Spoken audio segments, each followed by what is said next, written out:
Children of the night, what music they make. They're all gonna laugh at you!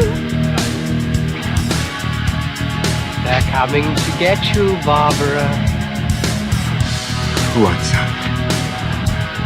I'm not gonna hurt you. I'm just gonna bash your brain.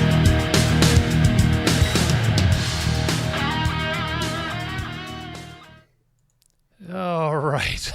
Welcome to Final Guys. And we were just saying as soon as we start, Jack is going to pop in right in the middle of the bumper and say something. And by God, it happened. What's going on, everyone? I'm Jason Brant, joined by Jack Campisi. Hello. And Hunter Shea. Howdy! How's the computer running there, Jack? F Google, F Macintosh, F everybody involved with technology.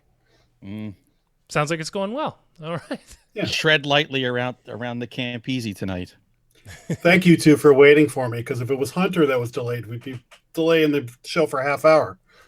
We Look, waited 4 minutes. We weren't sure I'm if the you were only going one to be with in. trailer. So yeah, I'm special. All right. I'm going to hit the drinking rules here quick before we jump into the news. Jack, your words Hunter, are... can you see that? Oh, is that a Squatch glass? It's a Yeti or a Squatch. That's my bourbon. I'm stealing that. Go on. All right, Jack, your words are Tucker, Zombie, and Laugh. Hunter, yours are Woods, Lauren, and Daughter. Mine are Ash, Practical, and Dialogue. And the bonus words are Shutter, Cabin, and Oscar. So anyone listening, if you hear those words, give it a drink. Jack, you got some news? I sure do. Let's do it. Well, let's go right to the drinking words.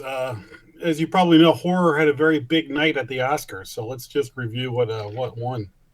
So our boy Jordan Peele and Blumhouse won Best Original Screenplay for Get Out. That was pretty cool.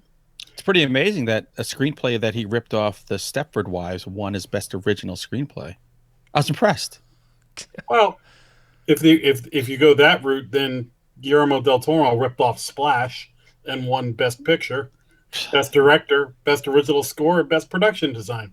No, first of all, that wasn't even the best horror movie of the year. So I'm kind of shocked it won Well, Best let's get Movie. back to ripping other movies off. Now, hold on. This is the guy whose whole writing career is based off ripping off Harry and the Hendersons.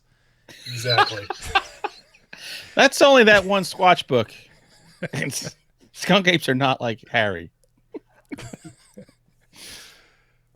So anyway, best Did- Oscar. So listen, I thought it was pretty cool that horror, anything that was remotely related to the horror genre, not only made it, but won. Can you believe this? The Shape of Water, a movie where a woman makes sweet, sweet love to the creature from the Black Lagoon, just won. The guy from Hellboy. It's very strange. I'm not a fan of the Academy Awards. I don't give a crap about them. But the fact that horror gets recognized this year as big as it did is pretty astounding.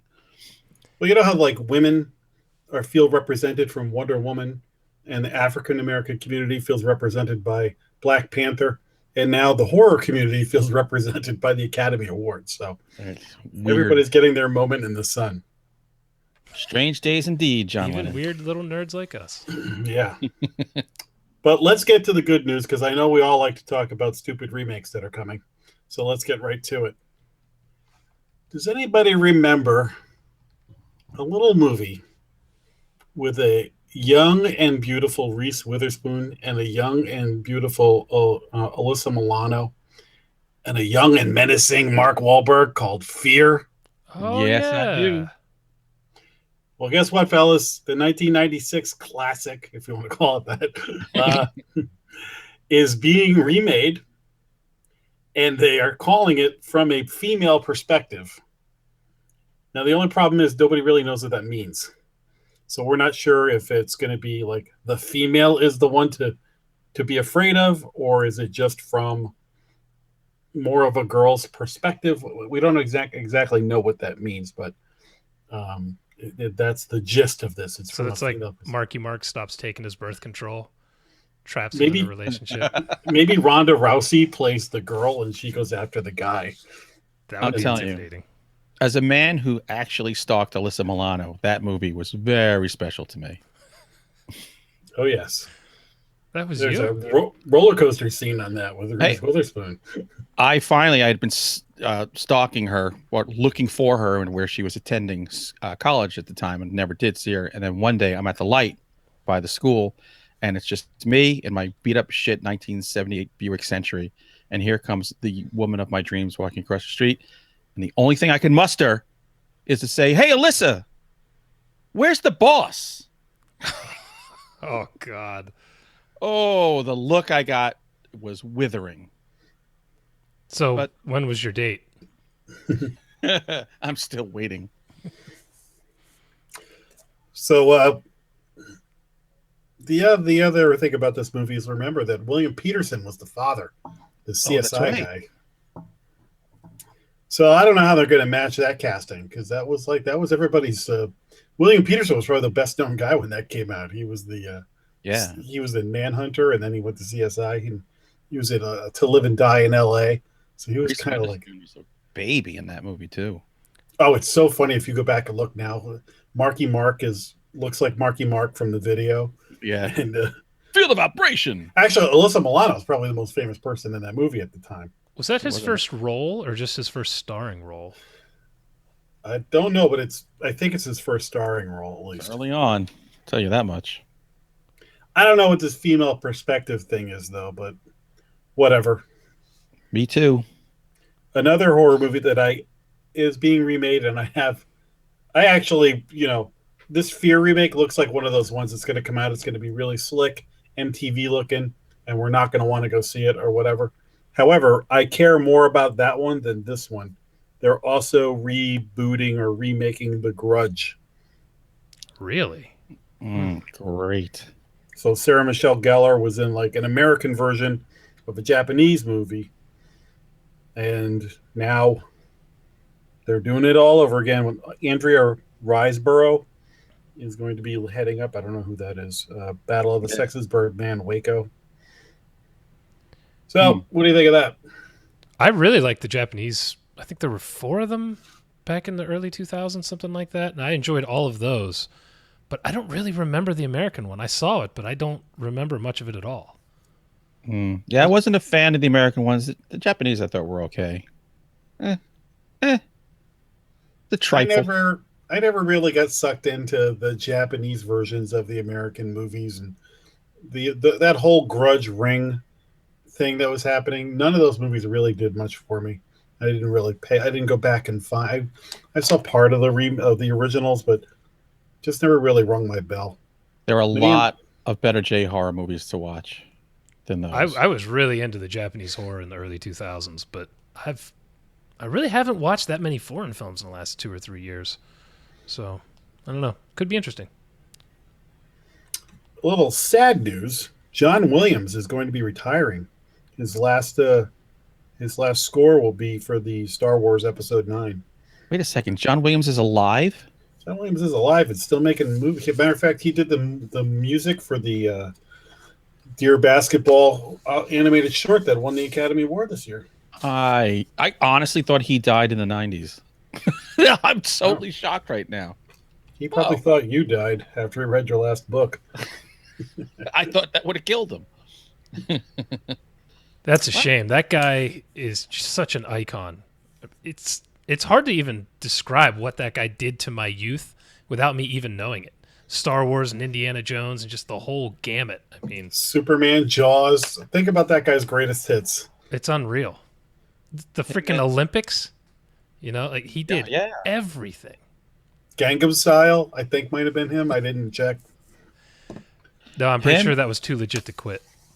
Growing up, my father used to buy like these soundtrack albums. So we had a lot of John Williams, Ennio Morricone, and Henry Mancini. Yes. There was like a huge collection of we just sit there listening to these, soundtracks. I have an awesome Henry Mancini cop show themes album that I loved. So, well, listen, if you think about it, all the Star Wars movies that they've been churning out, all of these movies get immediately legit when you're watching the trailer because they start with John Williams music, and so anything that can fall back on the Star Wars and Empire Strikes Back music as the spine of their new soundtrack, they're starting with a head start. It's just, what is better than that music to watch a spaceship fly, dramatically through something? It's just It's amazing. Well, the last piece of news, because I know you want to know about this. The Quentin Tarantino Charles Manson movie has a name. It's called Once Upon a Time in Hollywood, and it now officially has 2 stars, Brad Pitt and Leonardo DiCaprio. Very excited. DiCaprio plays Rick Dalton, former star of an old Western TV series, and his stunt double on the show, Cliff Booth, will be played by Brad Pitt. These 2 struggling actors are trying to make it in La La Land. They don't recognize anymore while living next door to a neighbor who has reached the levels they desire. One, Sharon Tate. Margot Robbie is rumored to be in this one, possibly as Sharon Tate. Good choice. But they're not sure. Let's see. Are the struggling actors they portraying, were they 50 years old and still struggling in real life? Well, it sounds like he was a former star, so I guess they are going to be on the kind of the back nine. Yeah, everybody in the office was talking about this. The women were very excited by this casting. I actually saw this pop up in my feed because they'd pushed back World War Z 2 so they could film this, I think. Good. Keep pushing. World War Z should be rebooted into an HBO series, like 10 episodes, and do it like the book. I want to do World War Z again, but I'm going to take out Brad Pitt and then insert Daffy Duck. And it's more believable if you see what happens to him happen to Daffy Duck. And you're like, oh, yeah, that I believe you can be in a plane crash and walk out. Where's the movie about Planet Z, the B-52's classic? Get nothing about that? Channel Z, not Planet Z. Channel Z, yeah. Channel Z. Hey, I got to say, I'm actually looking forward to World War Z 2 because David Fincher is directing it. So I'll give anything that guy does a chance. Bring it on. Well, hopefully puts blood in a zombie movie. That would be good. That would be a change. I'd like to see David Fincher remake Bring It On. I got to watch that again. See what he could do with Spirit Fingers. Tomorrow's a snow day. I think it's a Bring It On day. Oh, yeah. Let me tell you about tomorrow's snow day, Hunter, because my next What Did I Watch will feature the Poughkeepsie tapes, which I just got on Blu-ray this afternoon. Oh, you did? Nice. Yeah. So I'm hoping there's some cool extras on it. So next time we get together, I'll have my report on the Poughkeepsie tapes. Awesome. Can't wait to hear what you think. Nice. That's all I got for news, fellas. That was actually not depressing news for the most part. No. John Williams. I have one thing I want to add, Jack. You'll like this. On Horror Freak News, they talk about this critic and genre expert, Mr. H, who makes these videos about different things in genre. Mr. F. He has a show called Godzilla Sundays, and in the latest episode, he tells the tale how they were going to make a Godzilla versus a Ghost Godzilla movie in the 80s. I'm going to listen to it. I want to hear what the whole concept. I want to hear the story behind Ghost Godzilla would be so awesome. Oh my god, I'd watch that. I'd buy that on. I'd buy multiple copies on Blu-ray because I'd wear them out. There was a Ghost Shark on Sci-Fi. Yeah. There was one. Was Ghost Shark the one where it was coming up out of water taps and shit like that and drains? I think so. That was a good one. All right, let's. Ghost sharks are apt to do. Are you boys ready to jump into a little horror curation? The word curation is so nerdy. I know. 2 authors, for God's sake. We could spell these words. All right, we're gonna jump into it. We're gonna. How about what did we watch? Are you guys ready to jump into what did we watch this week? Yes. Okay. Yes. I'm starting the bumper. We'll be right back.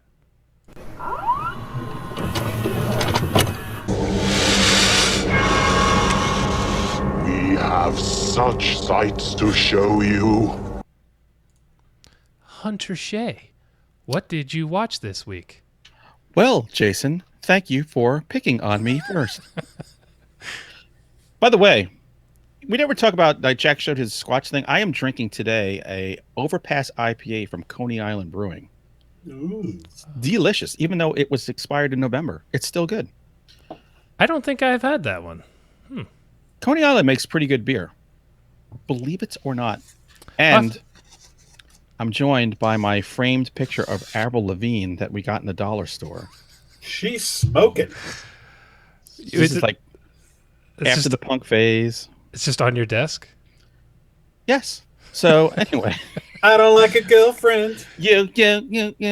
All right. I'm going to start with a Uncle Hunter here. I put my body on a grenade for you people. I'm going to tell you right now. You're going to see this in Redbox like I did and might be tempted.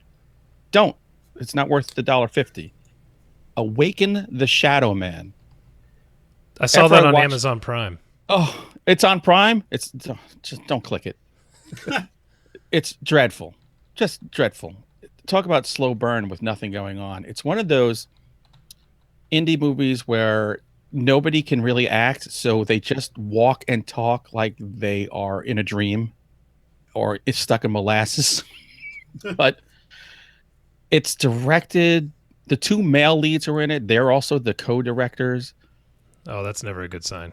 Oh, it's got, babies being offered to the Shadow Man and missing moms. And the only thing worth watching it for is Bob Vance from Vance Refrigeration. For you Office fans, it has a cameo in it as a total dirtbag. That's it. So if you're a Bob Vance completist, by all means, go see this. But otherwise, no, it's not worth it.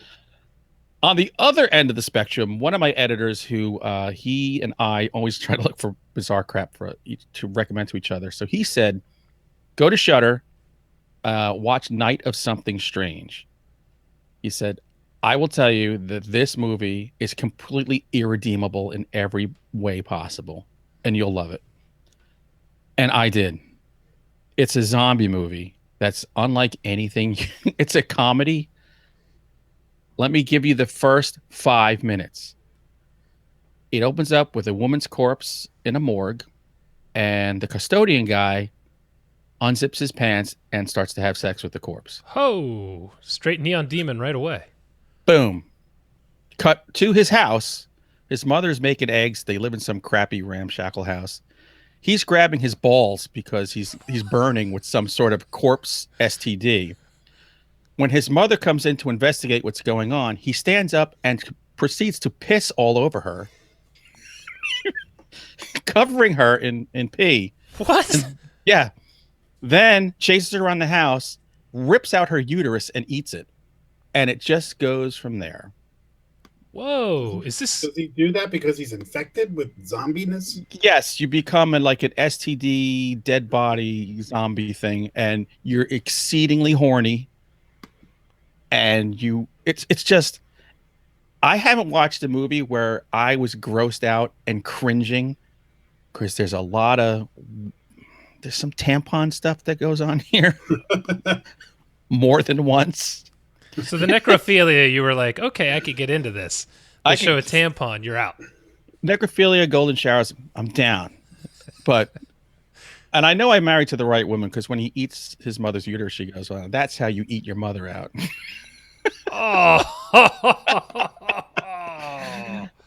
So it was originally called Night of the STDs. It's like a trauma movie, but much better. It's better production value to it. You got to watch it. Please, I'm begging you, watch it. What's it called? Is this so bad it's good, or no? It's actually pretty just good. It's so debased. It's what's amazing. It called? Night of Something Strange. They should have stuck with Night of the STDs. Would have been way better. I've never heard of this. How old is it? It came out last year. Oh God. Okay. It sounded like some 80s direct-to-video underground thing that just got rediscovered. And I think you're supposed to get that vibe with this. The whole time I watched it, I just had this whole trauma feel, but I'm like, oh, but they actually seem to put a little money into this. Wow. Sounds like a good family flick. I'm going to save it for Thanksgiving. It is good tampon corpse raping fun for everybody. Perfect movie for a summer's eve. Going on the other end of the spectrum, I binged watched all of Altered Carbon on Netflix. Oh, how's that? Sci-fi. I thought it was great. I've had a couple people tell me that now. It really is. What's the premise? It is set in, I think, year 2500 or whatever, but in this world, the very rich, everybody has what's called a stack in their spine where your soul and mind is contained. And you can move that stack into another body, which they call sleeves, and you could live forever, ostensibly. The very rich are immortal because they can afford to constantly clone their own bodies and put new stacks in there. And where the very poor, every time you come back in a different sleeve, you get a little more insane. So they really live in squalor. The richest man in the world brings this guy back to life who used to be a rebel against this process to find his own murder. So the rich guy was murdered, and he says, "Find out who killed me." And it's really, it looks just like Blade Runner. So when they're below the clouds where the poor people live, it's lots of neon and rain, and everyone's eating Asian food in bowls. I prefer to say it looks a lot like Mute. That's what I was going to say. You mean it looks like Mute? Yeah, but maybe. It is sci-fi, sex, insane sex, and blood. I'm in. And it has my new favorite woman, Martha Higareda, who plays Ortega. She's a cop. Lord have mercy. She melted my television. And there's a lot of violence in this too. So if anyone's squeamish, 10. I like some of that. Based on a book. I wrote it down. I can't remember the name. I can't remember who wrote it. It only has 64% on Rotten Tomatoes, but I think it's because it's so complex. You kind of lose. Sometimes you go, "What the hell?" But there's always exposition to help bring you back in. Thank God. So how many episodes? 10. About an hour each. All right. And I didn't have time. Once I started, I couldn't stop. Nice. And last but not least, I read a book, The Lodger, which I always read about Hemingway like this book. It's in his book, A Movable Feast. It's by Marie Belloc Lowndes, written in like 1913. If you read it, it reads like a book written today. And it's about two old people. One was a former maid, one's a former butler. They have this house. They are old. They're going broke. And they take in a lodger. And at the same time, there is a serial killer just like Jack the Ripper going around town. And the whole question is there a lodger Jack the Ripper? Or this type of killer? And do you rat him out of being a moral person? Or do you keep him there because you need his money? Really good. There is a movie coming out called The Lodger or Lodgers. It's been made into a movie, I think 2 or 3 times under different names. But read the book. How long is it? It was a couple of 100 pages. It was a quick read. Okay, cool. Yeah, I saw that on Kindle for like $2 or something. Yep, that's what I did. Nice. So that is it for me, boys and girls. All right, let me bang through mine here quick. Just like you, I was kind of all over the spectrum on quality here. So first, I watched Veronica. And now that we're going to do that next week, I'll just save my analysis. But anyone who is interested, it's free on Netflix. And it's directed by one of the two men who did REC. And for some reason, Hunter's holding up the picture.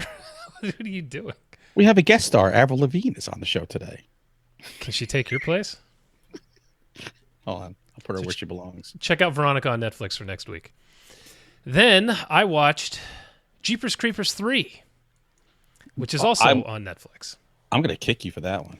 So I had not watched it because I'm not interested because of the man who makes them. Mm-hmm. But I heard from someone that it is absolutely terrible. So I thought, well, I'll watch it then. And then if it is terrible, I can shit on it on the show and not give the guy any props. And let me tell you what, it's really bad. I mean, shockingly bad. I actually liked the first Jeepers Creepers. I'd gone back and watched it a couple years ago, and it wasn't as good as I remembered it being, but I still enjoyed Justin Long in it, and I can't remember the actress, but there was some good stuff. This movie is a turkey of the highest order. Good. It's actually hard to believe the same guy, as big an asshole as he is behind this. It's bad. Avoid it for moral reasons and avoid it for quality reasons. Do not watch How Jeepers does he get an Creepers. opportunity to make a movie? Like, how morally bereft is just the movie business at this point? You know, it's interesting. I wonder if he'll get more work after this whole Me Too thing or not. So I don't know. I'm I sure don't know. Woody Allen's going to make another movie, so fuck it. It just seems like go so far. it just seems though like there's so many more Jeepers Creepers stories that need to be told. I agree. I saw the first, like Jason. I didn't know what the backstory, and I really liked the first. And then once I knew the story, I'm like, I'm never watching this again. Screw this guy. I don't think I ever saw the whole thing of the first one. So am I not allowed to watch the first one because of the guy? Because I don't need to watch it. Don't watch it in a way that will put any money in his pocket. Put it that way. Yeah. But You Justin can find Long's it in for it, and free. he's good. So, Mhm. but I did want to say Meg Foster was in this, so it was good seeing her get a little bit of work, even though it was unfortunately in this movie. But it's good seeing her. Where's my signed Meg Foster? I have some over here. Oh, okay. Then I watched a new movie called Devil's Gate, starring Milo Ventimiglia, the guy from Heroes, and who was the other one? Oh, Jonathan Iceman. Jonathan Frakes was in it. Sean Ashmore was in it. Iceman. Yes, exactly.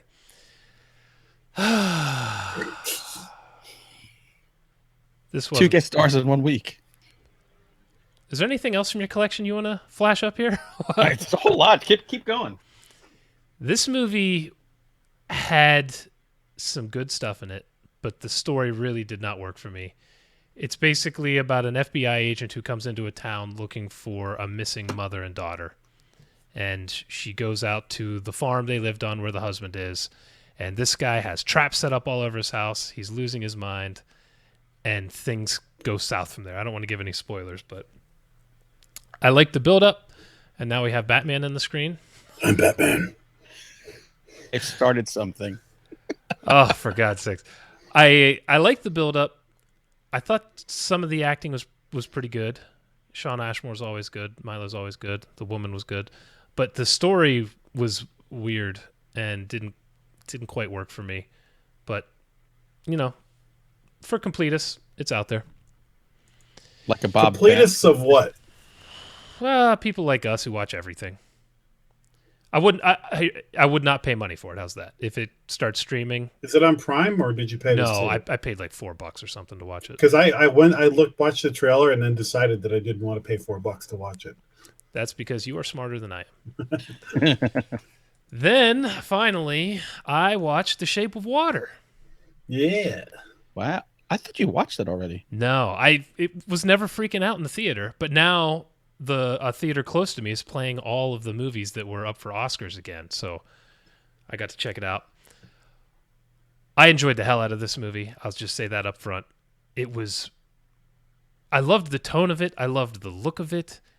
I thought it was just such a unique, odd movie that I enjoyed the hell out of it.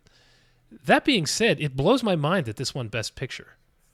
It really does. Even beyond it being horror themed, I felt like I watched 3 Billboards, and that's something I would have expected to win before The Shape of Water. This is a movie that has 2 masturbation scenes in it in the first 5 minutes. It has monster sex. At one point, there's about a 30-second musical sequence with, with a monster and a mute woman. I hated that. I really hated that. I didn't like that either. I loved that scene. Oh. I don't like musicals, so to me that was just like, ugh. But that being said, I really did enjoy this. I thought it was a ton of fun. I thought there was some good emotional impact with it because what it really is a movie about outsiders. All the main characters are outsiders in some way, whether it's the black woman living during that time, the gay roommate, the mute woman. Everyone is an outsider in some way. And I thought the writing in that regard was fantastic. So everyone should check this out. It's really good. And that's it. I'm done. Yay. Jack, what you got? Well, speaking of Oscar winners, I finally saw Three Billboards right before the ceremonies, What'd you think? and holy crap, I loved that movie. I would consider buying that movie. That's how much I liked it. I did. Sam buy it. Rockwell, how great was that character arc? Sam Rockwell, Woody Harrelson, everybody in that movie is great. Our girl Samara Weaving is in that movie. She's Yeah. awesome in it. She's the dumb girlfriend, Yep. and she's awesome. It's great to see her star rising. She's talented, man. And Francis McDormand, of course.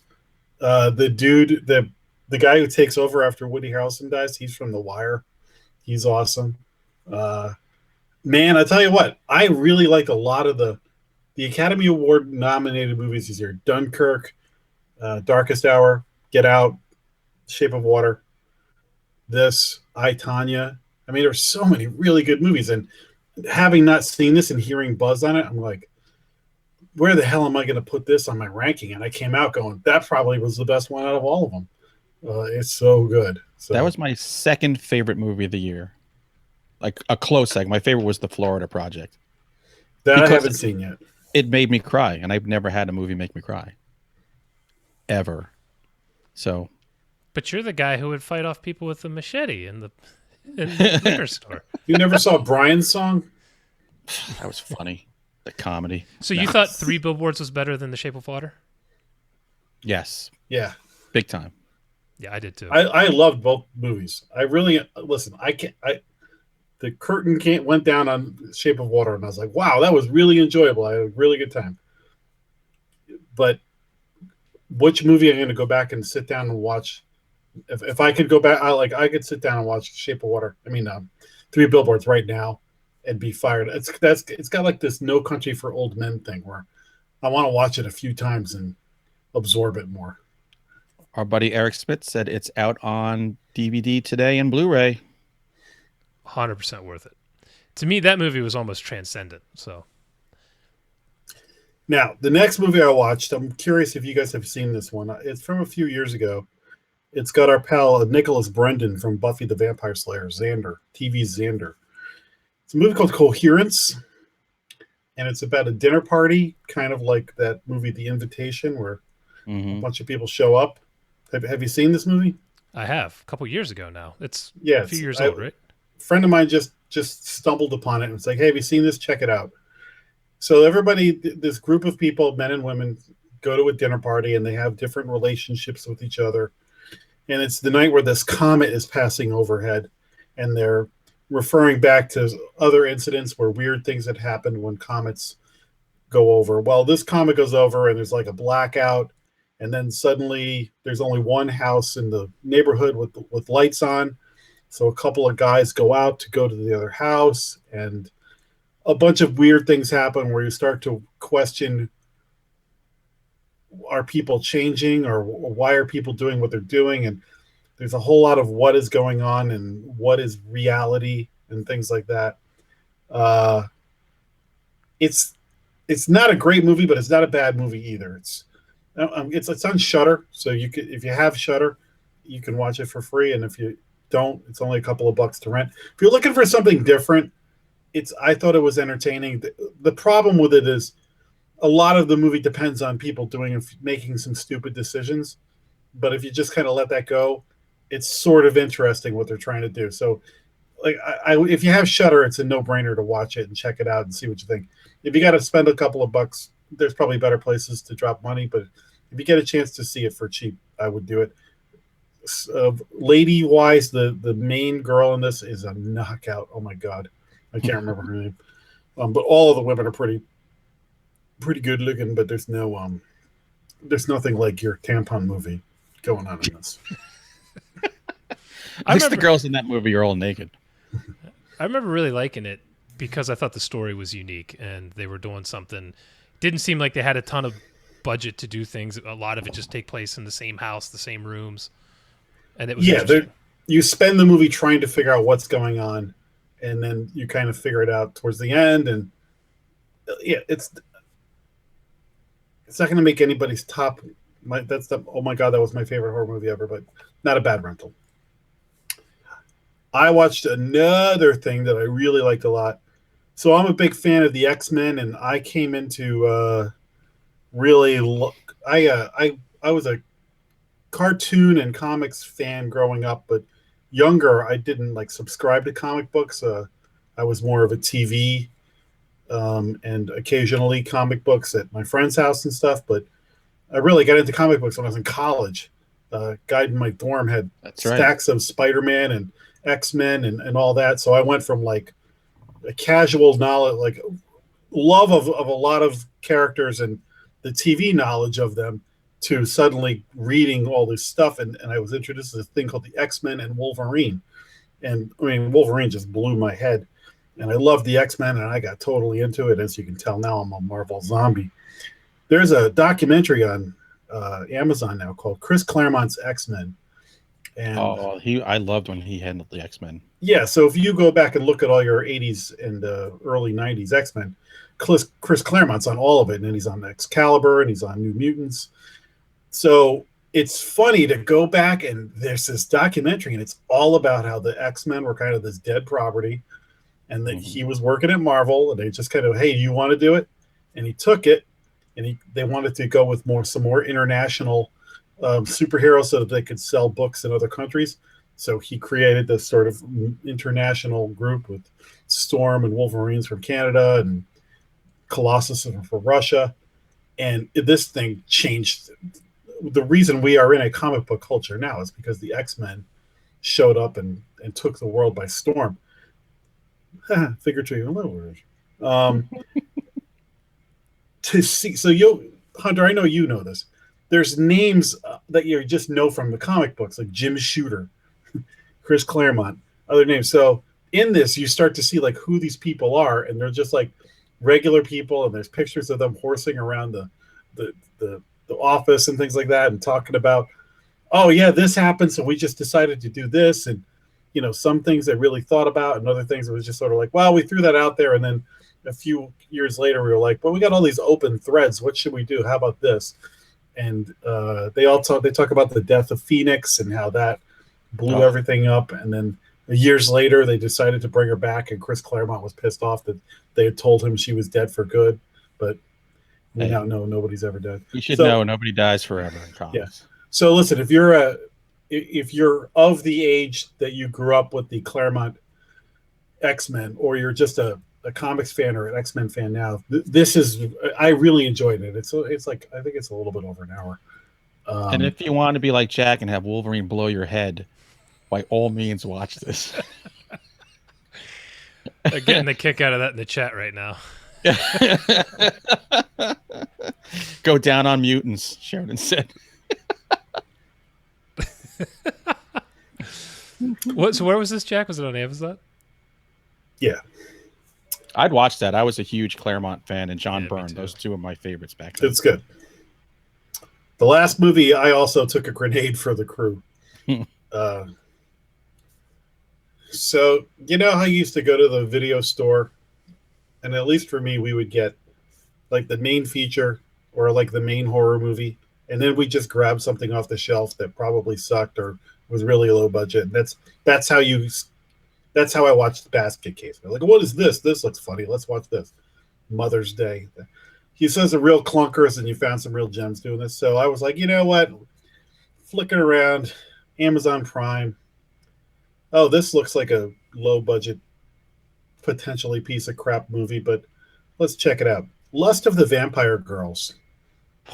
I've never heard of that one. I'm so shocked you watched a movie called Lust of the Vampire Girls. Supposedly a loving tribute, throwback to the Grindhouse and 60s and 70s kind of exploitation films, I guess. I don't know what the hell you'd call them. The girl-on-girl vampire kick, or what, I don't know. It was supposed to be some sort of tribute to the old stuff. It was not. It is wow, this is a bad movie. So it sounds it. This guy, who they never really say his name, his girlfriend gets abducted by a coven of female vampires who actually were created by Nazis, modern day Nazis. So he wants to go looking for his girlfriend, but first he like calls up some other girl and says he wants a piece of ass. Then like that doesn't work out, so he goes looking for his girlfriend. Finds the Nazis and the Coven of Vampires. Him and one of the female vampires kind of fall in love with each other. And the guy never really gives a crap about his girlfriend. It's just, wow, it was really, I thought there would be. It was poor. The best part was like the female vampires, like they did a lot of like emoting for the cameras and hissing with the fangs. This is where, as the completist, I'm like, yeah, I love me a good cheesy vampire movie. And I'm just, luckily it was only like an hour and 15 minutes. So I'm like, oh God. So if you're surfing looking for a fun low budget vampire, I would skip this one. And where did you surf on that? What scene? That was on Prime, Amazon Prime. All right. That movie did not blow your head. Prime is becoming such a great repository for so bad it's good films. The problem is you occasionally stumble on one that just makes you want to blow your brains out. It could be a so bad it's good. Like you should probably watch it. And you'd probably have a lot of fun with it because the acting is terrible. Oh my God. The thing with so bad it's good films is you have to be watching it with someone else. If you're just watching them by yourself, it's like painful. Yeah, they're so bad, they're terrible. Yeah. But if you've got some buddies and you're drinking beer, that's when the laughs can start coming. So maybe I'll check it out. Is that it, people? We done? Yeah, I think so. Is it time to leave? We don't have to talk about this other movie, do we? Maybe just a little bit. All right. All right, we're going to take a quick break, and we're going to jump into Dead Shack. We'll be right back. You like scary movies? Uh-huh. What's your favorite scary movie? I don't know. You have to have a favorite. What comes to mind? All right. I couldn't tell exactly what you were doing. I could just see a little bit of the window, and it looked like you were doing jazz hands or something. I was, in honor of Bring It On. Oh, that's very nice of you. Since you're being a jag-off, would you please tell us about your favorite movie, Dead Shack? Oh, okay. Here we go. Hey, kids, get ready to drink your faces off. Dead Shack is a zombie movie set in the woods, and it's a dad. He takes his two kids and their neighbor and the dad's girlfriend for this kind of weekend getaway, and dad is a lovable, hysterical, drunk, sarcastic mother effer. Little do they know, they are in a place next door to another house where a woman, played by the great Lauren Holly, is taking people and killing them to feed her zombie family. And then hilarity ensues. Boom. The end. It's a simple concept, but effective. It is. What It's a horror comedy. With more comedy than horror, I would say. Yes. What did you think of it? This was one I had watched a few weeks ago. They're just tooling around, and I said, "Oh, why not?" Because my wife still loves zombie stuff, so I said, "Let's watch this." It really surprised me because the comedy is really, some of it's really funny, and I think a lot of that comes from the dad, who I want that guy to be my dad, even though I know I'm older than him. I want him to be in every movie ever. He was hilarious. He was unbelievably funny. The gore is pretty good. I think the makeup on the zombies and the gore effects was really good. So if you're going to do horror comedy, is very hard to do. You usually get one more than the other. One gets totally lost. I think if you do comedy with lots of blood, as was demonstrated to us by Peter Jackson in Dead Alive, that's the way you do it. And didn't go that far, but I thought it was cool. It was good, snappy dialogue, and it was just outrageously stupid and fun. You could do a whole lot worse with movies to watch this year. So I thought it was cool. What about you, Jack? So I'm the one that watched this and then emailed you guys and said this should be the featured movie because, we always have to be on the lookout for something that's good enough and new. And I'm watching this going, oh, wait a minute. I passed by the thumbnail a couple of times before. I'm like, what is this? And then I watched the trailer and I'm like, oh, wait a minute. And then I watched it. I'm like, whoa! It's the trailer didn't even like do it justice. Yes, the zombie genre is tired and fatigued, but if they do stuff like this, they can keep any tired genre. If you get fresh, fun things like this, it's not you can do zombies, you can do ghosts, you can do vampires if you have something fun. And what's great about this movie is it's a small, self-contained story. It's not about the end of the world. It's not about hordes and hordes of zombies. This is a small, they're out in the middle of the woods. There is one house. You're not even sure what's going on for a lot of the time. And there's sort of this isolated thing. We all know what zombies are, so they don't have to go into a big description about what it is or how it started or anything like that. And instead, you get this movie that starts off with relationships and then spins into this fun action horror comedy thing. And they dance the line of entertaining and funny with just enough gore and horror so that it checks off all the boxes. So I just had a blast with this movie. And when you're at home looking for something to rent or watch or whatever, this is exactly the kind of thing you're looking for. You're going to turn off the TV at the end of the night and be like, yay, I didn't waste my night tonight. Yeah. Did you say this was a Shudder exclusive? I think it is. Yeah. I feel like it is. I'm in agreement. I thought the writing in this, particularly in the first half, was hysterical. Everything the father said just killed me. I wanted to go out to eat with him and his kids so I could help like shit on the waitress and all that stuff they were doing. I thought the writing was superb. I was laughing my ass off. It really did strike a great balance between horror and comedy, I thought. And you can tell this is a small movie, but it didn't feel that small when it came to the gore effects and certain things they were doing. I thought it looked great. They minimized the CG in the special effects, which I think probably went a long way. And I loved it. I thought all the kids did a great job. You watch a horror movie with, teenage kids, sometimes it can be a little rough, but I thought it all worked. Even the alcoholic girlfriend of the dad, she was barely in the movie, but she was hilarious because she was such an asshole.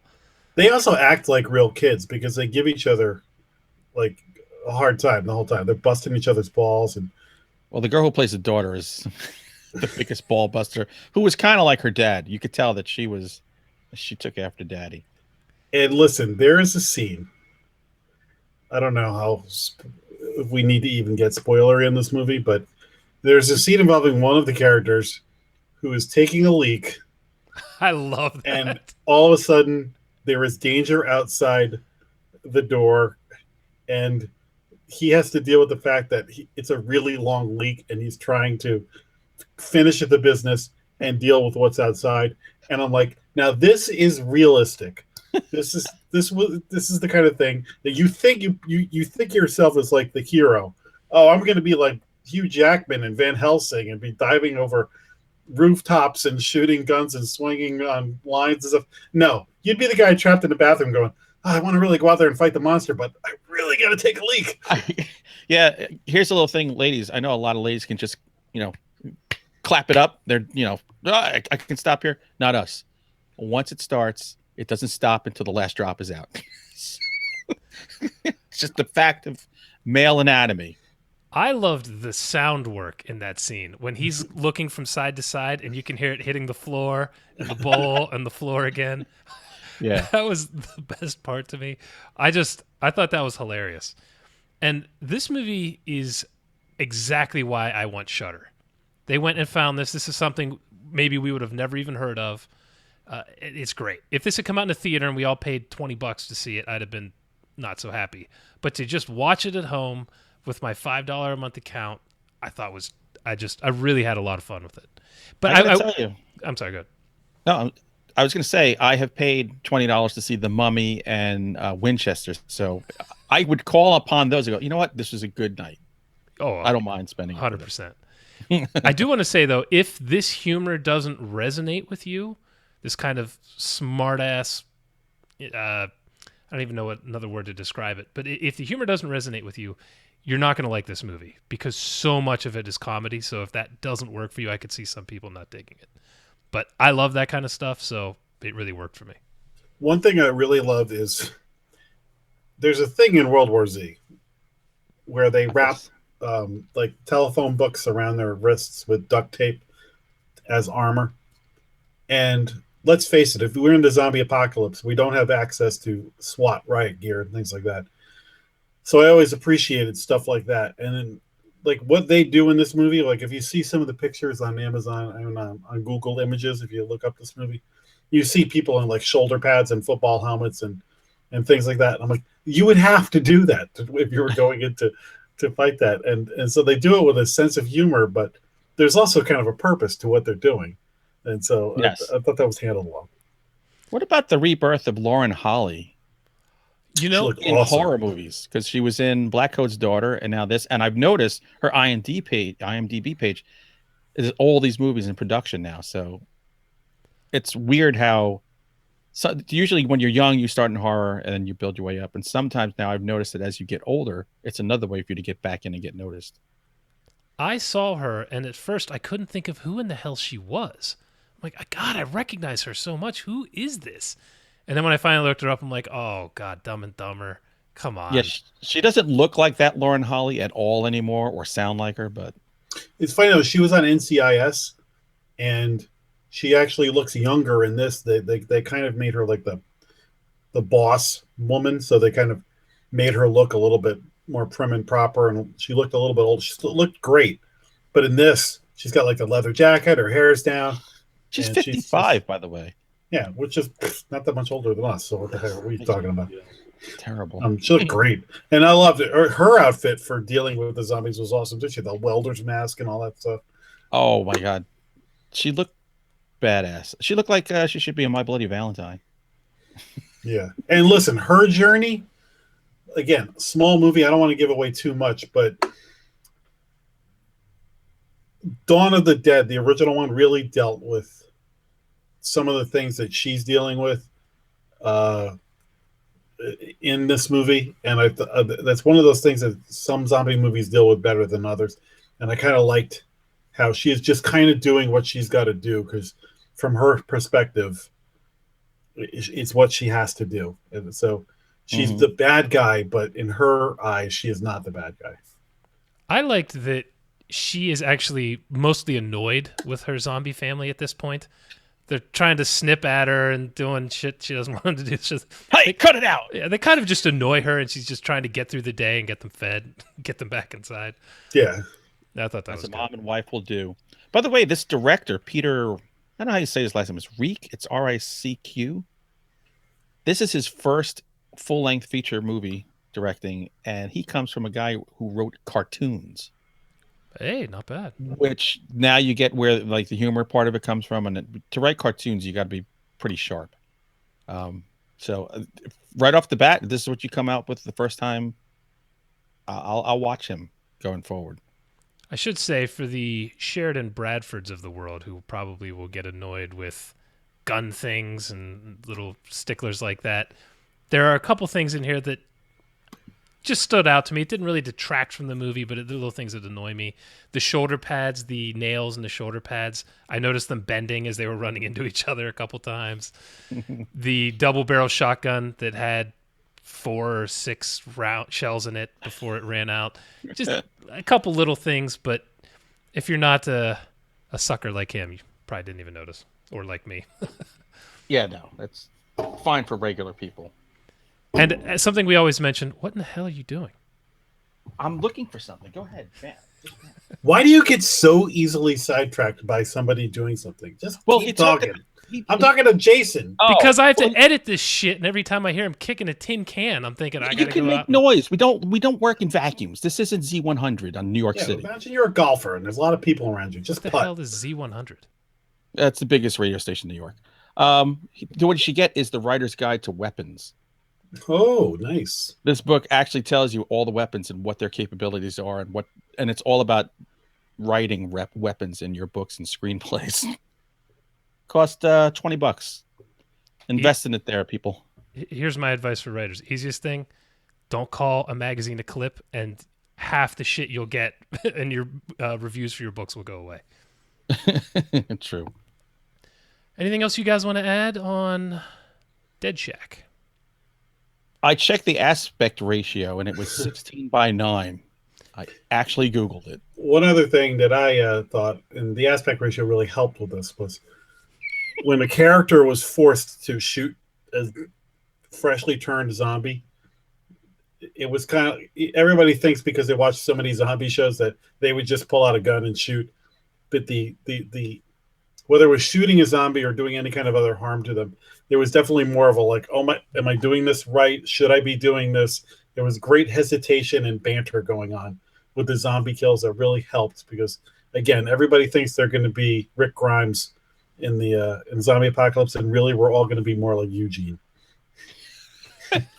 We're lucky. Yeah, I wouldn't even be Eugene because Eugene survived a very long time. Right. Yeah, no. And look, my thing is, if you have Walking Dead fatigue, you can shake yourself out of it. This is worth, getting up and watching. Sheridan's asking if you want to show us your trash can, if that's what you're doing. If we talk long enough, I got some interesting stuff in there. We could show them our trash can where we have the crumpled up drinking rules games thrown in it. Oh, wow. But that would mean we actually had to print them out because we care enough. Oh, that's how much I hate them. I just throw them. I kid. I keyed. So it seems that we're all in agreement. This is a fun movie. If you have a Shudder account, definitely worth watching, right? I think you can rent it I think it's Shudder exclusive. Just I still think you can probably rent it though. I think that's how they do most of their stuff, right? It's not just available. I think it's only available there as opposed to, say, Prime or Netflix, I think is how they do it. Yeah, because that Night is Something Strange, you could have rented on Amazon for like $5, but it's free on Shudder. Whatevs. Do what you got to do. Find it. Definitely worth it. All right, so next week we are doing Veronica, correct? The Netflix Spanish Veronica. film. Yes. And then the following week we'll do Betty. Oh, God. Team Betty. I did want to throw in there and let you guys know this great thing that happened to me during this storm we had last week. Did you guys have a bunch of power outages and stuff up where you Still do over here. We still have quite a We're few getting here. clobbered tonight. It's Wednesday tomorrow. So our power went out here Friday, and my folks were in town, and we're just, you know what, let's go to a restaurant, find one has the power on, and then we can sit in there and have some beers and get some food and wait for the heat to come back on. It's getting a little chilly in the house. We go to my favorite watering hole, and their power is out, but they had their doors open to everyone, and it was just free beer. Any beer you want, come in, you can drink until the sun goes down, and they can't serve anymore. And free pizza. They have a stone fire, or a wood burning stone oven for their pizza. Just free pizza and beer. So what? They're crazy. Why would you ever leave? Saturday morning was a little rough when I woke up, but it was outstanding. So, what's the name of that place? Let's plug them. They're good people. Humagalas. It's a weird name, but it's a cool place. That's in Bel Air, Maryland. For anybody, check them out. They're good people. Good for Go them. home and smell you later. All right. Anything else you guys want to add before we get out of here? I got nothing. Just thank you to Island everybody of who's Avril. joined us tonight. And just everybody stay safe in the snow, and see you soon. Bye. I love Avril.